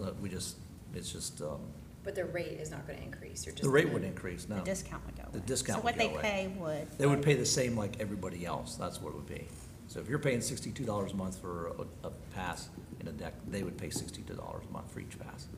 Right now, they're receiving either a 10% discount out or 25%, depending on how many passes they have. So it does go up now, kind of. I got it. And listen, We the- can do progressive, like you were saying about Right. we can do that if we do pay by cell. You could pay an initial 2 hours, and if you wanted to, it would cost a little more for that third or fourth hour. Yeah. Right. We could do that if we could get a pay by cell. The other thing is, the good news and bad news about downtown is, because of the nature of what it is, we essentially have lost retail downtown, right? So why do people come downtown today? They come downtown to go to court, they come downtown to go to the banks, they come downtown to go to the attorneys, they come downtown to go to the accountants, they come downtown to go to the restaurants. And most all of those things do not involve people needing to park for more than an hour, 2 hours at the most. So I don't have any problem with parking rates going up with the on-street parking. My issue is, like I said, finding the way to do it. Well, we could get the pay-by-cell company on board first before we raise the rates. That's That what way I would people like are, to Yes. that way Yeah. people are not Yes. carrying a bunch of quarters. So once we have them on board and we're ready to launch that, then we can change the rates at that time. Whether that's July 1 or December 1 or January, whatever that date is. Because then we'd have to go back out and shop for this company. We could do that, and if that makes sense, it makes sense, yeah, so. And I still think that, maybe different areas, and I know that we're gonna talk about it later, but like prime areas, a little more Well, the expensive. courthouse, it's funny you mention that, because those rates are higher, they are $1 They an hour. are, and We I'll have tell you Good. where else They'd be they should be. $2.50 I'll or tell you where something. else they should be. Yeah, and that was my recommendation. Right. We- Which is where? We not only increased the price, but we increased the hours at the courthouse too. We Yeah, started we at 8 need to, o'clock instead of 9. we need to do Yeah. that, yes, yeah. In front of the Department of Social Services. And I think that the Well, park, That's seriously. employees, not people. Well, using it. but listen, I mean, I hear what you're saying. And working downtown, I think of somebody like Victoria Lobley, for instance. I don't know if you know where her law office is, but up by the Miller House. I don't expect people who are gonna say, I'll park in the parking deck and walk up to her office. But I know what the Department of Social Services parking is like, and it's just like it's just like the district court. And those meters should go up, and they should go up as soon as you can make them go up, because you can be guaranteed that those places are gonna be filled. They are going to be used, I don't care what you charge. And I'm glad you think they're employees. I'm not so sure they are because of the amount of traffic that goes into DSS. Not what I see when I come down Tennant Street. Right, and I would also recommend, and I said it at Traffic and Parking, maybe Rodney, I don't know if you got the message, but we got a couple spots in front of the YMCA that are redlined, and I have no idea why. There's at least 3 parking spots right in front of the old YMCA that don't have meters, and that are no parking here at the corner that I have no idea why they are. And they feed into DSS, they would be used 24, the whole time we had them. But I agree with Shelley, I think there are areas like the courthouse. And I also would like to think, I hear we're constantly, when we talk about the urban improvement project, we're talking about the district court expansion, how they're going to expand and where they're going to expand. Yeah. So assuming they're going to expand, I think that probably Washington County has the worst parking facilities of any courthouse in the state. And that's for district court. Circuit court has no parking, none at all. And it's horrible. And I would like to think, a la Kristen, that we should be talking to the judiciary about sharing with us in a parking deck. I don't know how reasonable that is, but they absolutely need parking desperately. And if they're going to expand, and I see with the plaza, it looks like, are they gonna lose their parking that's back there with the plaza? No, but I think that's where they're gonna expand to, is where they're parking. But I know we don't want them to expand there, right? We would rather them expand to our parking lot, right, in that direction? That's what we prefer, but I don't think they're gonna do it. Right. My understanding is what I've heard is their drawing's already done. Okay, well, and that doesn't surprise me. Yeah, and they have like 33 spaces. Now, potentially, if there's no deck built at that time, we have 24 spaces in the Antietam Street lot, which we could either sell to them or lease to them. So that makes up 24 of the 33, and there's also, I think, about 10 spaces along the courthouse. They could be converted to the parking for the courthouse. For the Yeah, but when you employees. say But then- 33 spaces, they're all used by employees, right? Right, that's what I'm saying, they're Oh, employed. yeah, no, we So there's- need parking for people. So the people, yeah. Yeah, no, I have absolute belief let them that find that their is parking. gonna There's- make money day one. And, well, I just believe the that private- that will make money Oh, day the one. private lot is making money right now. the private I mean, lot, that's we why charge we $1 raised- an hour, and that's our They highest. charge 3. They Yeah. charge 3. That's why I tried to get us to raise it even more, but again. Oh, you we'll do that. can't- But again, you can't Done. do that until we get into the alternative method of payment. Right. Okay. But because that lot will take $3 an hour. Oh, yeah. People will absolutely I pay pay it. $3 an hour. And- So I don't have to feed the meter again, so. So how about this? So I'm hearing that we can move forward and we can go ahead and phase out the discounts in year one like we want to do. And then throughout the next fiscal year, throughout the next couple months, Jason and Eric can start researching these pay-by-phone companies again. Yes? And then all of that will come back before we would do the next step, which is raise the rates on the streets. Do we need a motion to phase out the discounts since they're not really in the budget? Pardon me? I'm sorry. In the budget book, there's discounts. First of all, the 1996 temporary measure by the mayor and council. Do we need a motion Better.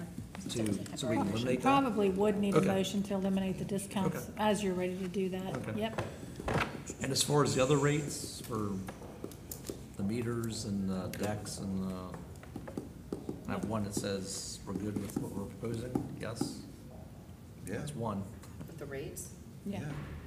I thought We're we were gonna- proposing over the next few years. Over the next to- few years. to Oh, that raise the we- rates on the. But we haven't parking decided lots on the and- rates, right? What's that? We haven't decided. In what I proposed in January, I proposed, I think it was a $2 increase per year, like in fiscal year 19 would go up for the decks and the lots by $2. And then the next year after that would be another $2, another tip for the next 4 years. And if you want to review the memo again, let me know. And that's per month, right? That's not the, Yeah, it's per month, yeah, it's $2. $2 per So instead of $62 a month, we go to $64 a month. Yeah. And in the parking decks, even after 4 years, people would still have over like a 58% discount if you paid daily. it's a huge discount still. Yeah. That's part of the reason we think we need to raise. Send Shelley memo. If you paid $8 a day, which are the max, at $20, or say 20 days out of a month, that's $160. We're charging 62.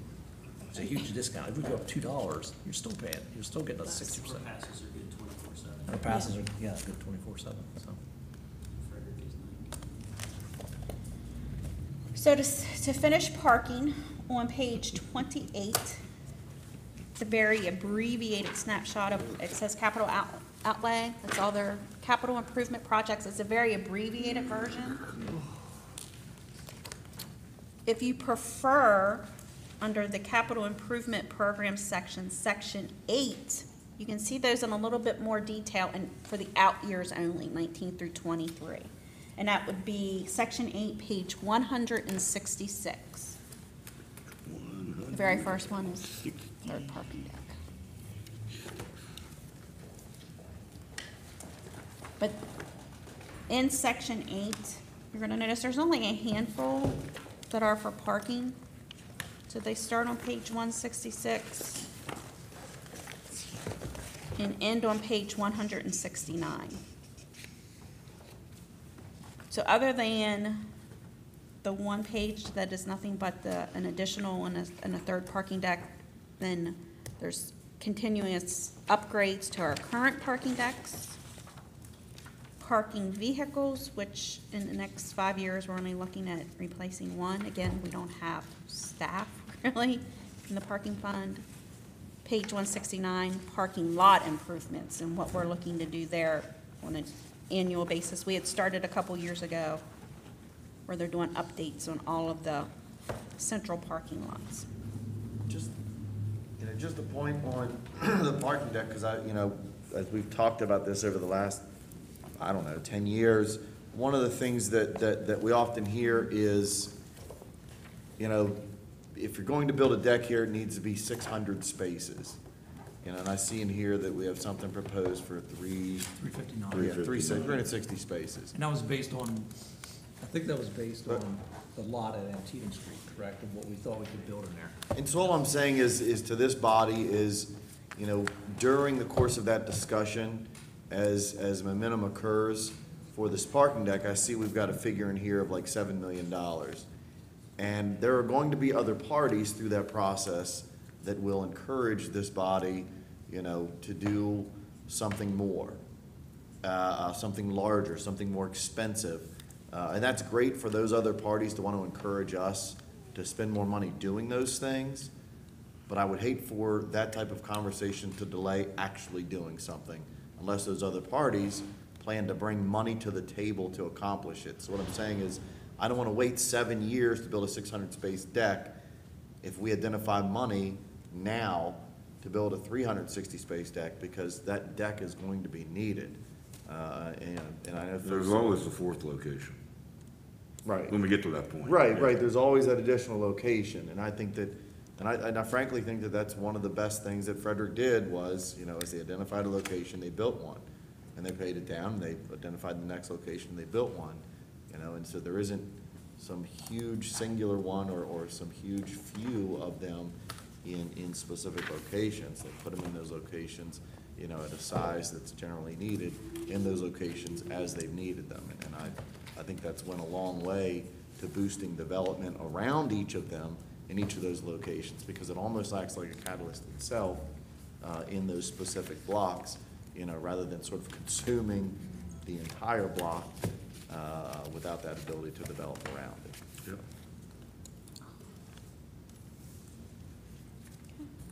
I mean, most definitely glad to see that it's in here, so. Okay.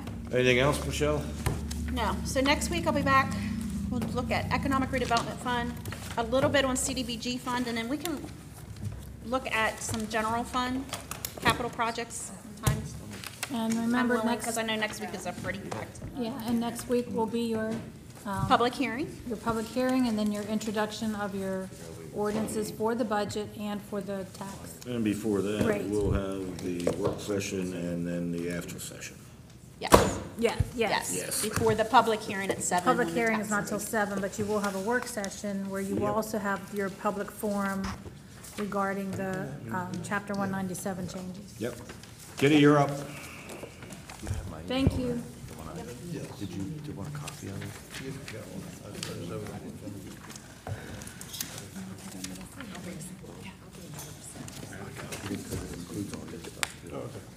Good afternoon. This should be, I think, less challenging than parking rates, I hope. Barely. Maybe. So before we start, I just want to introduce Emma Lewis, who's here. Hi. Emma's our new events and program assistant, who will be primarily working with Farmers Market and the Engine Room Art Gallery. And we are happy to have her. Thank you. She wants to introduce yourself. Really excited to be here. Graduated Shippensburg in 2008 in communications, so I consider myself a little bit of a jack of trade, master of none, so it might take me a little bit to get into the role, but I'm excited, so. This is her second day. So here she is. I think she's doing great. So, as you know, we're here to seek direction on the hours of the operation of the farmers market. The current hours are Saturdays from a very early 5 a.m. to 12 noon. And for some time, there have been concerns about that early start time. So we're here to propose two options to you. One is to start an hour later, go 6 a.m. and go an hour later to 1 p.m. And this would be in keeping with the goal of Catalyst Project number 7 in moving towards expanding the hours and accessibility of the market to people. But it also comes with the possibility that some current vendors in the space will not support this option. Option 2 is to start an hour later, 6 a.m., but still end at 12 noon, which would alleviate the grumbling that has to do with the 5 a.m. start time, but is definitely not consistent with that Catalyst project of expanding the market hours. So in addition, we're proposing to have an introductory rate for new vendors, really new vendors, not come again, drop off, drop on new vendors, but really new vendors, which would be a 3 months for the price of one recruitment rate. And then we also included in the memo some ideas that we have been thinking about for the future of the market, which I'm hopeful that Emma will embrace and take on and expand upon. And we'll come back to you at another time to sort of flesh those out in more detail. I like 6 to 1 and number 1, or 6 to 12 and number 1. I think it doesn't matter that you close at 12 as opposed to 1. I realize it's an hour less, but if you can add 3 hours on Friday, you're still accomplishing what the Catalyst number 7 says you should accomplish. From 6 to 12 and no additional days. At this point? At this point. At this point. Yep. 6 to 12 and no additional days. I think we should also do just free for 3 months to vendors to try to get people in there. I mean, 3 for 1 or whatever is fine, but I mean, I think if we do 3 months for free and no one comes, then we need to have a different conversation. But at this point, we just need to get vendors in there. Yeah, why are vendors not likely to be supportive of the hour changes? We just heard anecdotally from some of the vendors that they have other obligations on Saturday afternoons, whether it's a church or a community event that they have, you know. And they have no longstanding. customers.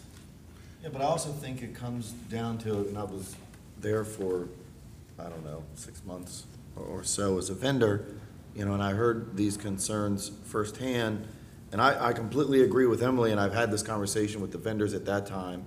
I've said it, you know, here at this table, and I'll say it again. If we can't get vendors to come in and be at the farmer's market, then I think it's a completely different conversation. We're already sort of sitting here talking about changing the hours and things like that, and I still completely believe that what's first and foremost is seeing if we can get vendors to come in and actually vend at the market. Because if we can, it doesn't matter when you're open. It doesn't matter, you know, who closes when. That, to me, is the first thing that has to happen. You know, because of the amount of money, frankly, that we're spending to keep a farmer's market open. We're spending $83,000. And that's just operations. I mean, that's not our capital and maintenance, you know, that we've invested into the property, so to speak, cost. above and beyond that, and I think we're bringing in 20 to 30 grand a year, in rent, to keep the place open. But beyond that, I think that there's that question of, if you're gonna have vendors that are gonna leave at noon, vendors bring their stuff in and they either leave it there in some covered state or they take it away. And so you've got this concern, let's say 8 of them say, you know what, we wanna be open 7 to 1, and you've got 5 of them that say, look, 5 to 12, has been our staple, that's what we do. Then they're going to leave. Who's gonna have the responsibility of watching those wares, so to speak, for those additional hours, either earlier or later, on a Friday night, for 3 hours when they're not there? Because it isn't like there's a process that they're locked under key at that point. They're open and accessible to individuals. And I've heard from vendors, I've seen the letters that they've sent us in the past where things disappear on, an often basis in some cases. But I think that we need to reel it back in and do from like 6 to 12 and get vendors and people coming there. And then talk about and do it, make it this incredible incentive to come there and I've been at the farmer's market every Saturday morning since the date of our State of the City. Every Saturday morning, without fail. And there are not many people. That's because there's not many These vendors. numbers here, But here, there's- 82 people, I've never in my life seen 82 people come in the farmer's market. I don't think in a day they are having 82 people come in the farmer's market. That was I in don't- 2016. Okay, well. But still, yeah, I agree. It's not even. No. And it was it's not- Christmas time. Maybe. Yeah, I just think that we Yeah, need to and condense multiply by it 3, and make maybe. it fantastic, and then talk about expanding it. I'll I've be heard here the this same Saturday. conversations. Yeah. And if a vendor wants to join in the farmer's market, I think there's right now a discrepancy of who they call, because I've heard several times over and over again that people are calling and not getting a response. So I don't know if there's a way that we can advertise who directly you were supposed to call, what the telephone number is, what the email address is, and advertise that not only on our social media, but for the vendors that are at the market. Maybe if we could even give them something to hand out, so if someone expresses interest to them, they can hand it to them. Because right now, I keep asking the people who are telling me that, who are they calling, what number are they calling, and no one can seem to answer that. Right, I had that same experience last Saturday. Yeah, so if we could have like just one, even just a small handout that the vendors could keep and say, hey, call this number. Yeah, it would be cheap, and we could advertise that highly. And I will say, I think that until pretty recently, when I sort of took over the managing the market in the interim, Yeah. that I noticed there was some old information on the city website that when I found it, I was like, oh. So took that down, so that also could have been confusing to people if they found an application that was directing them to Lauren, for example, instead of to me. And that's what I yeah. kind of figured was happening. Yeah, so I think I do think those old applications are now off. So we're at least getting that part cleaned up, but I do think a handout would be helpful. Well, I find it hard to believe, and there's probably cases of that, maybe a few cases, but I find it hard to believe that is any measure of impetus of the reason that we don't have an adequate number of vendors at the market. I could be wrong, but we just got a notice email, I think today or yesterday or maybe it was on the zoning appeals thing from the county. Someplace is going to start having a farmer's market Friday evenings now. Select Friday evenings. I don't know which one it is, but and I keep saying this. We're competing with a dwindling number of the types of entities that we're seeking to put in there, because there is a growing number of farmers markets, in and around the community, and farmers that vend directly from their property, or in the other case, farmers that are taking their wares, frankly, to higher marketable locations, and farmers that frankly, and vendors frankly, that prefer a less costly, more open air type of environment in which to participate. Well, I and mean, also- those are the dynamics. Well, and also our community doesn't go. I mean, I spoke with someone who has been in the community for, since the day he was born, he has children, has never been to the farmer's market. My child, 22 years old, I had her meet me at the farmer's market the other day. You know what she said to me? Where's the farmer's market? Guess whose fault that is? That's my fault, because I didn't take her, like all these years. So if we don't go, then the community's not going. So, Well, we certainly don't do a good enough job marketing it, so And I'm happy that you're I am very taking that happy. charge, and now we have someone here, because we certainly do not do a good enough job No. of getting the market out there and trying to recruit vendors, because it is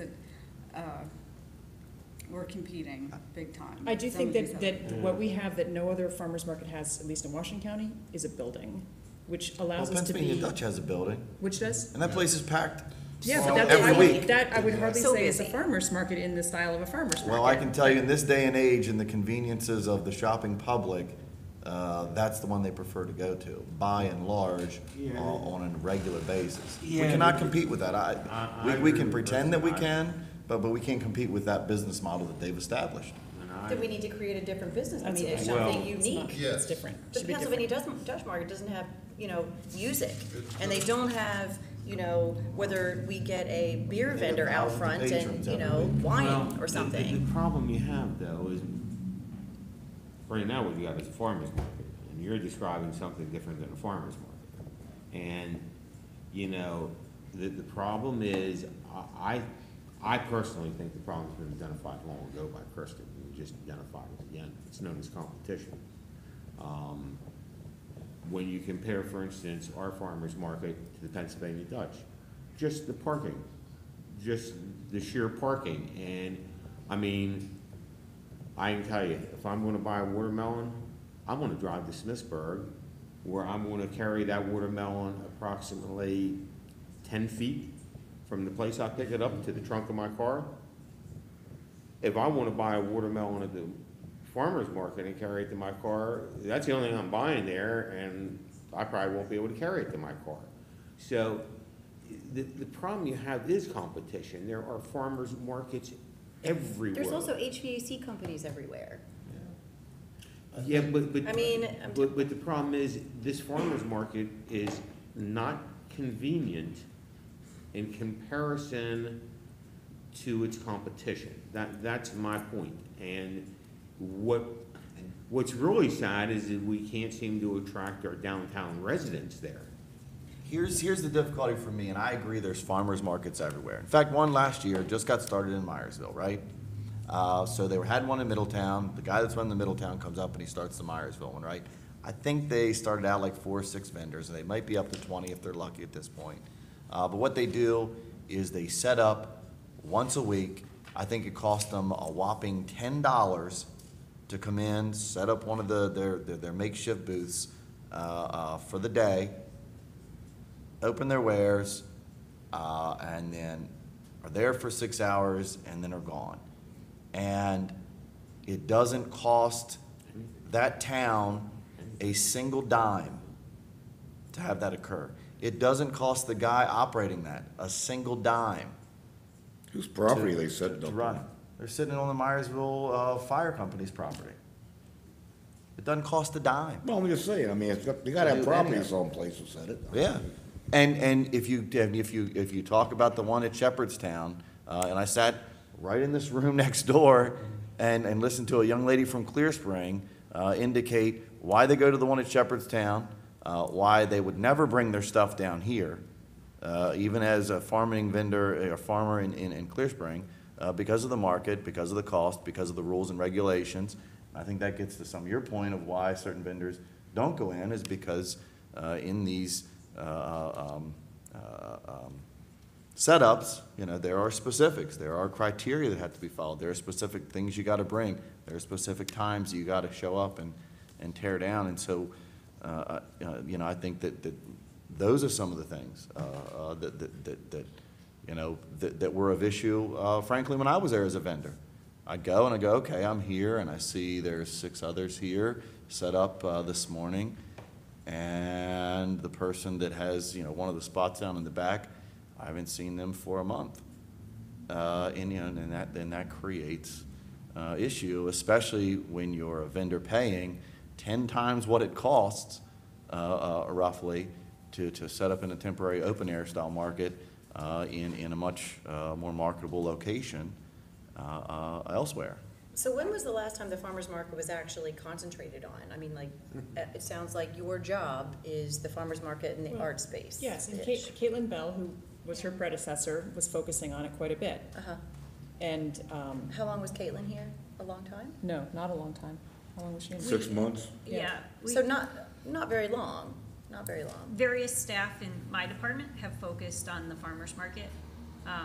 We have had some turnover in the staff, primarily because the position was 10 hours a week, Saturday and a few extra hours in the office. We reconfigured the position, combining it with some other responsibilities to make it a 29-hour position. And I think that we'll have more stability with that staff position with that configuration. So my suggestion would be to condense the hours, free, whatever Emily was suggesting, and have this concentration, for a destination farmer's market, kombucha, things that the Pennsylvania Dutch market does not have, and people want that kind of stuff. They want unique. They want unique. They want something that, And those is a vendors are more than destination. willing to go to those places where they know there is the disposable income population to pay for it. Sure. Also, the SNAP program. I mean, we had talked about that before. We talked about getting our downtown residents to, so the farmer's market can actually take, I hear that. And what I said in a meeting to EDC about that is right now we're paying $83,000, all right, to have something that's open a couple hours a week. I guarantee you that if I went to a shopping grocery store and said, hey, I'm going to give you $75,000 a year to locate a full-service grocery store here, I guarantee you would have a much more competitive capability of meeting exactly those programs in that serviceable area and actually save money doing it. It's just my suggestion. I think we should shorten the hours, and I think we should say yes to anyone who wants to come in the farmer's market. And it may change shape from an actual farmer's market, but the reality of it is our farmer's market is not working. And they need foot traffic, and they want foot traffic. And I think for a while, the tenants were not willing to, they didn't want other types of businesses, but now it's at the point where they just want people to be there. So if someone wants to come in and Sell widgets. sell LuLaRoe leggings, like if they're gonna pay and they wanna come in and have people come in, then I'm okay with that. Then we may have to change the name of it. Yeah. And I'm not okay with paying I've- $80-some thousand a year for Yard sale. Okay, maybe that was a What bad isn't? example, but I think we need to broaden our rules, or figure out a way to get people in there. And if they're not gonna come for free, like I said, I really do think we should offer 3 months free. And if we can't get people in there at that point, then clearly something is There's a bigger, wrong. right. I think There's we should set a deadline for experimentation. That's what I've said. And then when we hit that deadline, we are either successful or we use the $83,000 for something else. I because- agree. I mean, And- seriously. I Can we said give it 2 a years year? ago, I think it'll be. And to answer Shelley's question, have we tried?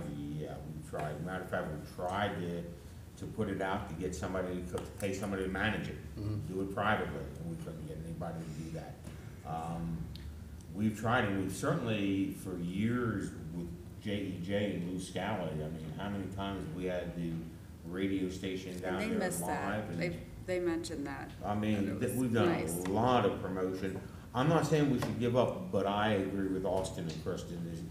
There's a time where we've got to say, hey, this either is worth continuing to invest this money in, or we've got to go. And I agree, then I it's say not Two the fault of the Springs. vendors, it's No. not, and I said this to you 6 months ago, it's not the fault of the vendors or the fault of the staff. No, it's not. It's the fault of the Competition. change in what the public chooses, to. We used to be Well, the then farmer's heck out of market. We used to be the farmer's market growing up. You know, Now, if- it's if- Lodersburg Pike, it's Jefferson Boulevard, it's the outlets. Well, and I will tell you, as a vendor, I went to the outlets, and by the way, I love Leslie Hart to death, please, if you're watching, don't take this the wrong way, but I went there and I paid that, $100 or whatever in outlets, and it was Christmas time, and I thought, okay, this would be great.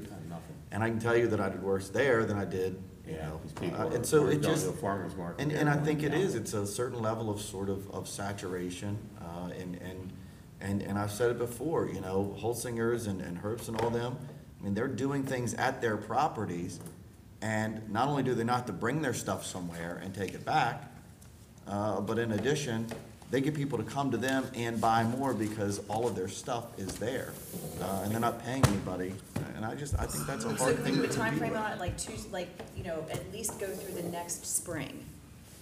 Or because it's only fair to go through and, get it moving to another season. Yeah, It's but I only think fair. let's let it be known, though, that, this is the test, either put up or shut up, let's figure it out. If this was a real farmer's market, I would be down there as soon as it opened, for fresh vegetables, for fresh produce, I think. And those are the vendors, I think you gotta say, look, we're in the heavy growing season where vendors are looking to lock into places right now for the season, But there are fresh And I vegetables say and we fresh just, produce and I say we there. just offer it, I know At that, the but I'm Valley saying we Co-op. offer it, No, it's for back free. in back near the, And Donna Litton's in there now again. yeah. I get vegetables and meat there every week, and cheese every week. Don't even think about taking away my breakfast sandwich. Thank you. Well, you can get breakfast anywhere. You can get breakfast a lot less expensive at the farmer's market. Fine. Considerably But less that's not- expensive. That's not, that's All not right, worth let's try $83,000 a year. let's try. To go get the an egg 6 to sandwich. 12, and then 3 months free. And again, as Kristen pointed out, reach out to those growers and say, listen, here's what we're doing for the next 3 months. You ought to come in and secure a spot, so that we can Get a get some. spot, make it work, or it's gone. So we good with that, everybody? We proposed in the memo changing the hours beginning July 1. Do we want that I think you want to do that changed beforehand. sooner? Just- Yeah, sooner than later. Sooner. Yeah. And do Yeah. it by consensus, or is a motion required? I'd be interested to know, when you I don't say think you would- opposition, I It's a mean, what are we policy talking change, about? I don't think you need a motion for that, so just change. When you make the this policy. change, are half the vendors gonna be in the door, or is it just 2 disgruntled vendors? I'm sorry, which? I'm curious, when you talk about changing them, you say that several are opposed. I'm just curious. Extending it to That's one. the 6 to 1. People didn't want to stay till Yeah. 1. They weren't going to stay past 12. Yeah. So 6 to Okay. 12 is. All right. You need to borrow my 6 to 12 is glasses. No. Okay. City Administrator, any comments? Nothing, Mr. Mayor. Thank you very much. You're welcome. Shelley? So Austin is gonna try to race me this weekend on Saturday at the Ride with the Council Member bike ride. So I'm gonna win. I don't It's a think race. that's possible. Funny if it was. Also has a bike rack on the back of his vehicle. So if you would like to ride a bike with Austin and I this weekend, we are, I think it's 9 a.m.? Austin says it's 10 miles, but I didn't read that when I said I would do this. It's a 10, So- hub loop is 10 miles. So I'm not really sure what's gonna We're doing it happen. twice. What? We're not doing doing, it twice. you're doing it twice. Anyway, that's all I have. Luke? Nothing, thank you. Thank you, Austin. I had the honor of attending the Alpha Delta Kappa honorary Women Educators Society regional conference. And it brought to bear something that we've been talking about in here. This was a fairly large group of women educators, and we met down at the Ramada, and the comment was made by one of the ladies that was emceeing the whole thing, that it looks like we've kind of outgrown the facilities here. And as I sat there and watched the Girl Scout color guard try to maneuver their way around the tables and stick the flag into the ceiling tiles and all that kind of stuff, this thing, they had outgrown the capacity. And I was sitting there thinking, this really should be down at Hager Hall. It would have been so much nicer.